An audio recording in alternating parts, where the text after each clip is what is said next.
بسم اللہ الرحمن الرحیم۔ السلام علیکم۔ میں امید کرتی ہوں کہ آپ سب خیریت سے ہوں گے۔ اللہ خود پر کوئی احسان نہیں رکھتا۔ اگر آپ نے اس کے لیے کوئی چیز چھوڑ دی ہے تو وہ آپ کو اس سے بہتر نواز دے گا۔ اللہ پر ایمان رکھو، جن کے ایمان مضبوط ہوتے ہیں انہی کے لیے معجزے ہوتے ہیں۔ خدا جب درد دیتا ہے تو تسکین بھی دیتا ہے، تو مانگ اسی سے تسکین، صبر اور اس کی مدد، پھر تو رحمان کو رحیم ہی پائے گا۔ اللہ کے آگے جھکو، اللہ کسی کے آگے جھکنے نہیں دے گا۔ اللہ کبھی بھی کسی کے لیے بھی اپنا دروازہ بند نہیں کرتا۔ اللہ واپس آنے والوں کے لیے ہمیشہ اپنا دروازہ کھلا رکھتا ہے، اور وہ دعائیں تو کبھی بھی رد نہیں کرتا۔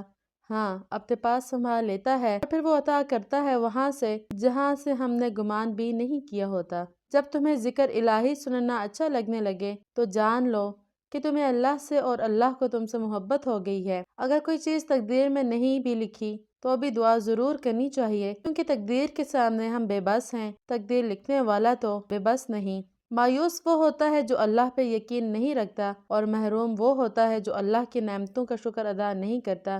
صبر سیکھ لیں، اللہ سب جانتا ہے۔ وہ جانتا ہے کہ آپ کب کب کن وقتوں سے گزرے ہیں، اور اللہ وقت بدل دے گا، کیونکہ تبدیلی کائنات کا اصول ہے۔ جب درد بھرنے لگیں اور کچھ بھی سمجھ میں نہ آئے تو اپنے رب کی طرف چلے جاؤ، کہ دلوں کا سکون اسی کی یاد میں ہے۔ کائنات میں کوئی اتنی شدت سے کسی کا انتظار نہیں کرتا جتنا اللہ اپنے بندے کی توبہ کا کرتا ہے۔ دنیا میں سب سے تیز رفتار چیز دعا ہے، جو دل سے زبان تک پہنچنے سے پہلے اللہ تک پہنچ جاتی ہے۔ بے شک میرا رب وہ ہے جو انسان کی روح کے اندر کی عزیتوں کو جاننے والا ہے۔ دل جس بات پہ ضد کرتا ہے، رب اسی بات پر بندے کو آزماتا ہے۔ جب بھی دعا مانگو اپنی اوقات دیکھ کر نہیں، بلکہ اپنے رب کی شان دیکھ کر مانگو۔ دنیا میں سب سے مطمئن لوگ وہ ہیں جنہیں اپنے معاملات اللہ تعالیٰ کے سپرد کرنے کی عادت ہو، اور ہمیں پتہ بھی نہیں ہوتا کہ ہمارا رب کس کس مقام پر ہمیں گننے سے پہلے تھام لیتا ہے، اور ہمیں پتہ بھی نہیں ہوتا کہ ہمارا رب کس کس مقام پر ہمیں گننے سے پہلے تھام لیتا ہے۔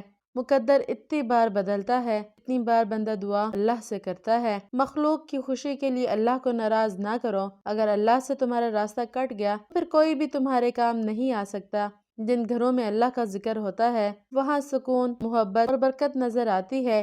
دل چھوٹا مت کرو، وہ رب دیکھ رہا ہے، وہ رب سن رہا ہے۔ بس اس پہ یقین رکھو، وہ کچھ ایسا کرے گا جو تمہارے حق میں بہتر ہوگا۔ یوں تو وہ دلوں کے حال جانتا ہے، مگر وہ چاہتا ہے کہ اس سے مانگا جائے۔ یہ اس کی شان ہے، کیونکہ وہ بادشاہ ہے۔ رب امتحان میں ڈالتا ہے کیونکہ ہمیں اٹھانا چاہتا ہے، اور انسان امتحان میں ڈالتا ہے کیونکہ وہ گرانا چاہتا ہے۔ اللہ سے ڈرتے رہو، جس کی صفت یہ ہے کہ اگر تم بات کرتے ہو تو وہ سنتا ہے، اور اگر دل میں رکھتے ہو تو وہ جانتا ہے۔ دوسروں کی خوشی میں خوش ہونا سیکھو، اللہ تمہیں دینے میں بھی دیر نہیں کرے گا۔ بے شک میرا رب وہ ہے جو مجھے آزماتا ہے، پھر سنبھالتا ہے، پھر آزماتا ہے اور پھر سنبھالتا ہے۔ اللہ جب کسی کو اپنی طرف لانا چاہتا ہے اسے کسی کے ہاتھوں ضرور توڑتا ہے، تاکہ اسے احساس ہو جائے۔ اللہ کی محبت کے سوا سب محبت وقت گزاری ہے۔ لوگوں سے ڈرنا چھوڑ دو، عزت اللہ دیتا ہے کہ اس کے نہیں، بہت اچھا ہو یا برا، میرا اللہ کبھی بھی ساتھ نہیں چھوڑتا۔ رات کی خاموشی کے آنسو کسی بچے کی طرح ہیں جو اپنے رب کی بارگاہ میں بات منوا لیتے ہیں، اور اللہ اس لاڈلے کی بات کبھی رد نہیں کرتا۔ اللہ جس کو پسند کرتا ہے تو اس کی پریشانیاں بڑھا دیتا ہے تاکہ اسے اپنے قریب کر سکے۔ اللہ کی راہ میں کوشش کرو، کبھی پیچھے نہ ہٹو، کیونکہ اللہ نے تم سے کوشش مانگی ہے، نتیجہ نہیں۔ اندھا دنیا کو دیکھنے کی، بہرا سننے کی،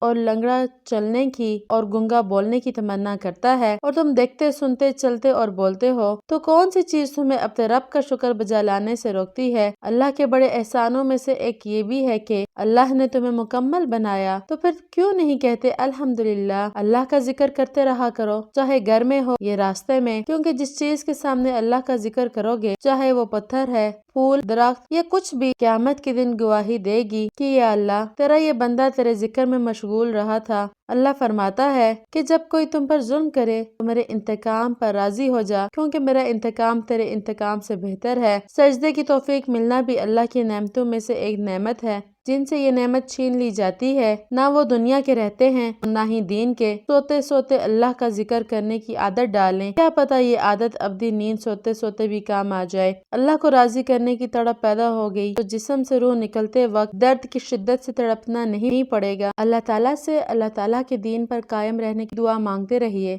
اور اس دعا کو کثرت سے پڑھتے رہیے۔ یا مقلب القلوب ثبت قلبی علی دینک۔ اپنا رکھیے ڈھیر سارا خیال۔ ہمیں دیجیے اجازت، اللہ نگہبان۔